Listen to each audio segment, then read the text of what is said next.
Hi, welcome to our channel and welcome back to my kitchen. Today, we're going to talk about what one of my subscribers asked me to. She wanted me to talk about the difference between lard and shortening and butter and oil, because if you've watched any of my videos, I'm pretty adamant about not using margarine or cooking oil. I just feel like they are just the worst things on the planet, and I do not use them. So I'm going to explain, or try to explain, why I do not use them.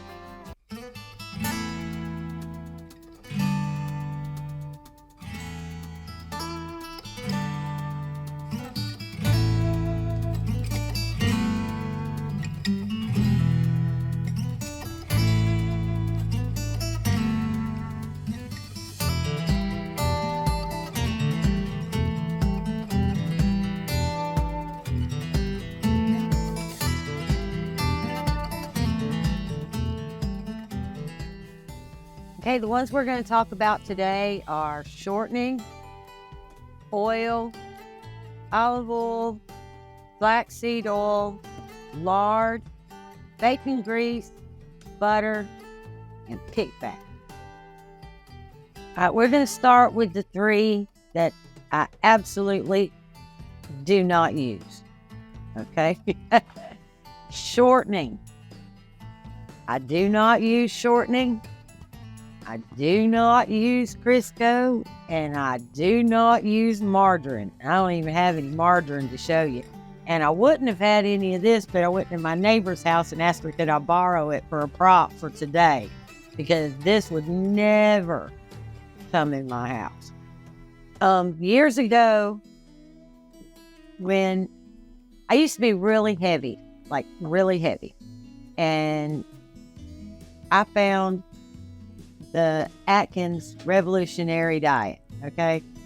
And through the reading of his book, I found out how really, truly bad those things were for you.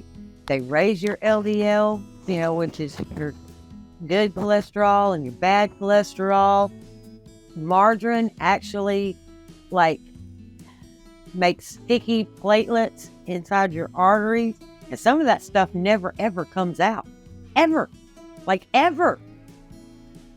That was an eye-opener. We didn't have the internet back then. I mean, this was back in the early 90s, and we really, the internet was around, but it wasn't available to everybody, and I certainly didn't get on there and look around. If I had never seen that, I wouldn't know any better, because and then in the early to mid 2000s maybe, then they started having TV shows or infomercials telling you how bad this stuff was, and that you really needed to go back to the healthier versions, which were the ones we started with: lard, butter, bacon grease, the ones that have real saturated fat, not polyunsaturated and trans fat.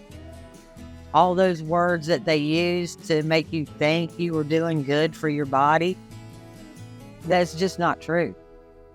This stuff is a science experiment in a bottle that made Procter & Gamble a whole lot of money, because this is the trash that they didn't know what to do with. And that's a fact. You can look that stuff up. Google will tell you. But it's not common knowledge. People just don't know, and they don't know to go look. And like I said, if I had never done Atkins and looked, and really read their book and then went digging deeper, I would have never known. I fed my kids this stuff. They told you on TV that canola oil was the best thing since peanut butter. That was the one that you were supposed to use. So I used canola oil for years. I didn't know that shortening was a science experiment, and I didn't know really anything about shortening, and I really only use shortening for bacon. It makes really good pie crust. That's pretty much about all I ever used it for anyway, was, and sometimes biscuits. If I didn't have any lard, I would use this for biscuits, because I didn't know any better. Now I know better, and I don't use it anymore. And same thing with margarine. That stuff will kill you. That stuff is an artery clogger from get and go rip. And anytime that you're using processed foods, like you can see on my shelves, I really don't have a whole lot of processed food for that reason, because 90% of your processed food are going to have one of these hydrogenated or brominated or some other kind of science experiment oil in them. You know, toxic levels in your body is what's causing people to be sick. You know, it causes, I don't know, let me just read what Google said. Here we go. It's linked to obesity, diabetes, autism, Alzheimer's, anxiety, depression, unhealthy gut, such as Crohn's and irritable bowel syndrome. I don't want any of those things. Do you? No, we don't want any of that. So we're going to stick to butter, bacon grease, lard, and olive oil. And only good quality olive oil that's been cold pressed. When you heat it, you take away all the vitamins and minerals, anything that would have made it good for you, you take that all away. Make sure it's heat or cold pressed. Same thing, this flaxseed oil. Now, honestly, the only thing I use flaxseed oil for is for my cast iron pots and pans. That's the truth. I wipe them down with this, and because it has a really high smoke point, and I just wipe it inside and out before I put it away. It stays in the fridge because it needs to be refrigerated after you open it, and it's really expensive. This little bottle at Walmart is over $11. So I really, that's what I use it for. I just keep my cast iron in top condition, and that's what I use. So it is, and it is cold pressed, you know, and you can use it for cooking. It's made for high heat, and it's cold. Yeah, it doesn't have all that stuff. Its ingredients: organic, cold pressed flax oil. That's it. That's all that's in it. Or I hope that's all it's in it. It's all it says anyway. Lard. This is not the best lard. It's really not, because they decided, I guess, to make more money, that they would cut this, and it's not just pig fat. Lard should be pig fat. That's all it should be in the ingredient, pig fat. Well, that's not the case anymore. Now it's lard and hydrogenated lard, which means that they did something with high heat, which they shouldn't have, because you cook this low and slow is what gives you good lard. So I don't know why they had to do that. Then it has BHA, propylgalate, and citric acid added to protect flavor. Why do you need it? It will last a year. If you make your own lard, like straight out of this pig fat, it will last a year. It will not go rancid. I leave it out here. It's 95, 100 degrees. It will not go bad. So they don't need all that in there. They don't. It's not necessary. It's an unnecessary additive, right? So that's what this is sitting out for. I am just about out of this one, and I'm going to make another batch of lard. Now, the lard that's in here, this lard, is actually mine. This is from the last batch I made, and I just use that because I have it, and it keeps good in there. But, you know, and you can keep it in the fridge if if you don't feel good about leaving it out, stick it in the fridge, but it doesn't have to be. Anyway, so I have my crock pot sitting out here, and I got my pig fat sitting right here, and I'm going to make me some lard that doesn't have anything in it but pig fat. Isn't that awesome? Yes. All right. Now, bacon grease. Bacon grease is awesome sauce. That's what I call it, awesome sauce. But you need to use a nitrate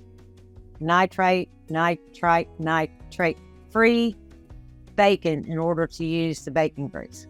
You know, if they're using all that stuff, then that's a whole nother video about how you shouldn't eat that stuff.